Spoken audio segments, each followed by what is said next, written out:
On Christmas Eve 1945, 5 Sodder children vanished in a house fire, yet no bodies were ever found. What really happened? The Sodder family resided in a modest 2-story home on the outskirts of Fayetteville, West Virginia, a tight-knit community where everyone knew each other's names. George Sodder, a hard-working Italian immigrant, had built a life for his wife Jenny and their 9 children through grit and determination. By December 23, 1945, the household buzzed with holiday preparations, the scent of fresh pine, the clatter of ornaments being hung, and the excited chatter of children anticipating Santa's arrival. The older Sodder siblings helped their parents wrap gifts, while the youngest, Maurice, Martha, Louis, Jenny, and Betty, ranged from 5 to 14 years old, their laughter echoing through the halls. Unbeknownst to them, a simmering tension lingered beneath the festive veneer.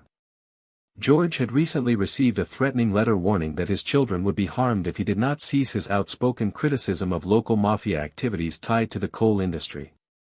He dismissed the note as a prank, but the family's unease grew as strangers were seen loitering near their property in the days leading up to Christmas. On the evening of December 24, after a modest dinner of spaghetti and meatballs, the children retired to their upstairs bedrooms, unaware that the night would become etched forever into American true crime lore. The story of the Sodder children fire, 1945 Fayetteville mystery that haunts America began like any ordinary day, until it wasn't. Forensic analysis contradicted the official narrative. The autopsy report raised questions no one wanted to ask. Investigators catalogued every piece of evidence twice. Around 1 a.m. on December 25, a sudden, violent crack shattered the silence of the Sodder residence. Flames erupted from the basement, racing upward with terrifying speed as the old wooden structure offered little resistance. George Sodder, awakened by the smell of smoke, sprang into action, shouting for his wife and children to evacuate. Jenny, half asleep, grabbed the youngest children and ushered them toward the front door, while George attempted to fight the blaze with a garden hose, only to find the water supply mysteriously cut off. The fire consumed the lower floor in minutes, trapping the upstairs bedrooms where the 5 missing children slept. Neighbors, alerted by the glow and the sound of cracking timber, rushed to the scene, forming a desperate bucket brigade despite the lack of adequate equipment. As the inferno raged, the roof collapsed, sending a shower of sparks into the night sky. When the flames finally subsided sometime after dawn, the house lay in ruins, a charred skeleton of timber and ash. Yet, amidst the devastation, a chilling absence was noted: no bodies, no personal effects, not even a single bone fragment could be recovered from the wreckage where the children's rooms had stood. Investigators catalogued every piece of evidence twice. Years later, armchair detectives still debate the verdict. Detectives followed a trail that led somewhere impossible. In the frigid morning light, George and Jenny Sodder stumbled through the smoking ruins, calling out the names of their missing children, Maurice, Martha, Louis, Jenny, and Betty, only to hear their own echoes bounce off the blackened walls. Local authorities arrived quickly, but the fire department's limited resources hampered a thorough search. Despite the intense heat, rescuers combed through the debris, sifting ash and charred beams for any sign of human remains. The absence of bodies was baffling. Even in a house reduced to cinders, one would expect at least fragments of bone or teeth to survive, especially given the children's proximity to the fire's origin. The Sodders insisted that their children could not have perished in the blaze, pointing to the fact that the upstairs windows were found intact and that a ladder, which should have been accessible for escape, was mysteriously missing from its usual spot. Rumors began to circulate that the children had been abducted before the fire set, a theory fueled by sightings of a strange vehicle parked near the house the previous evening.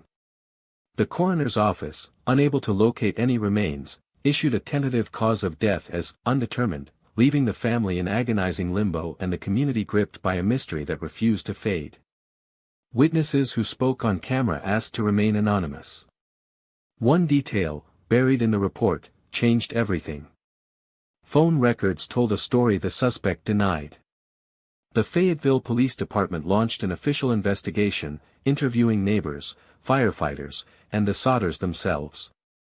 Initial reports suggested faulty wiring as a possible cause, yet an inspection of the home's electrical system revealed no obvious defects.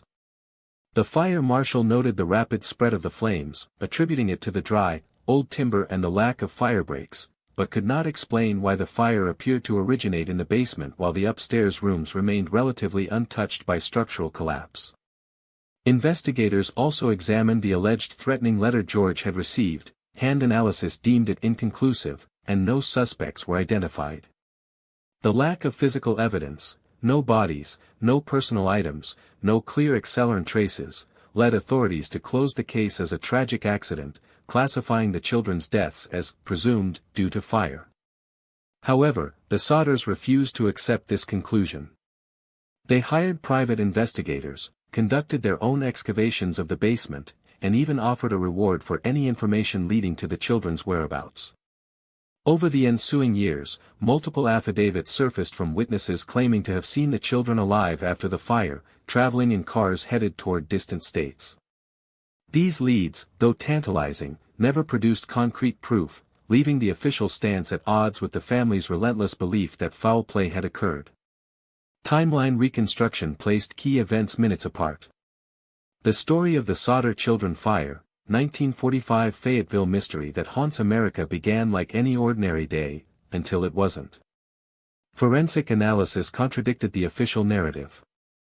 As decades passed, the Sodder case attracted a legion of amateur sleuths and professional investigators, each proposing increasingly intricate theories.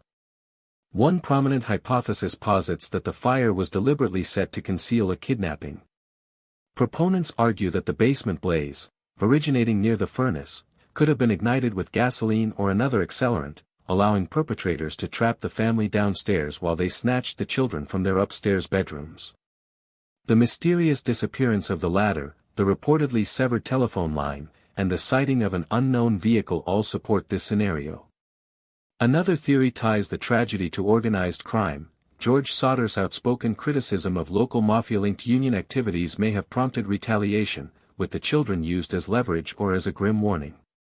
Some researchers suggest that the children were taken to a clandestine facility, possibly for illegal adoption or experimental purposes, explaining the lack of remains. Paranormal enthusiasts have even floated the idea that the children survived the fire and were spirited away by unknown forces, citing alleged sightings and dreams reported by Jenny Sodder in later years. Despite the variety of conjectures, none have been substantiated with forensic evidence, leaving the case suspended in a chilling gray area between tragedy and conspiracy. The autopsy report raised questions no one wanted to ask. Investigators catalogued every piece of evidence twice. Years later, armchair detectives still debate the verdict. Refusing to accept the official narrative, George and Jenny Sodder embarked on a lifelong crusade to uncover the truth about their children. They transformed the charred remains of their home into a memorial, erecting a billboard that displayed photographs of the 5 missing youngsters alongside a plea for information and a substantial reward. Jenny, in particular, became a fixture at local gatherings, handing out flyers and recounting the night of the fire with unwavering conviction that her children were still alive. Over the years, the Sodders followed up on hundreds of tips, traveling as far as Texas and California in pursuit of leads. They even consulted psychics and engaged with sensationalist media, hoping any fragment of information might break the case open. Their persistence earned them both admiration and skepticism. While many sympathized with their anguish, others dismissed their efforts as grief-induced delusion. George passed away in 1969, but Jenny continued the quest until her death in 1989, leaving behind a legacy of determination that inspired subsequent generations of true crime enthusiasts. The family's unwavering belief that the children survived the fire transformed the Sodder case from a simple tragedy into an enduring American mystery, one that continues to invite speculation, investigation, and heartfelt remembrance. Detectives followed a trail that led somewhere impossible.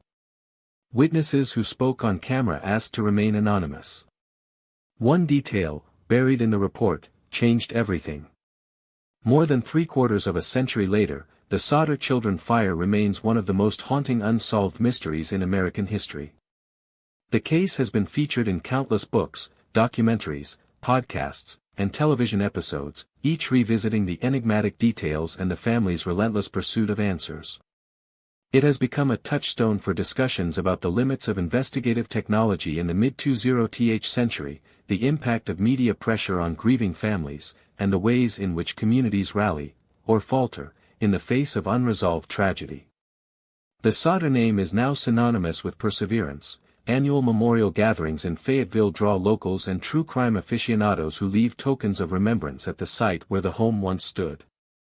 Moreover, the case has prompted legislative conversations about improving fire safety standards in rural dwellings and establishing better protocols for missing children investigations. In popular culture, the Sodder children have appeared as symbolic figures in songs and artwork that explore themes of loss, hope, and the enduring human need to know what happened to those we love. Though the flames of that Christmas Eve have long since cooled, the ember of curiosity they ignited continues to glow, urging each new generation to ask, what truly happened to Maurice, Martha, Louis, Jenny, and Betty Sodder on that fateful night? Phone records told a story the suspect denied. Timeline reconstruction placed key events minutes apart. The story of the Sodder children fire, 1945 Fayetteville mystery that haunts America began like any ordinary day, until it wasn't. The Sodder children fire stands as a stark reminder that some mysteries refuse to be solved, no matter how much time passes or how earnestly we search.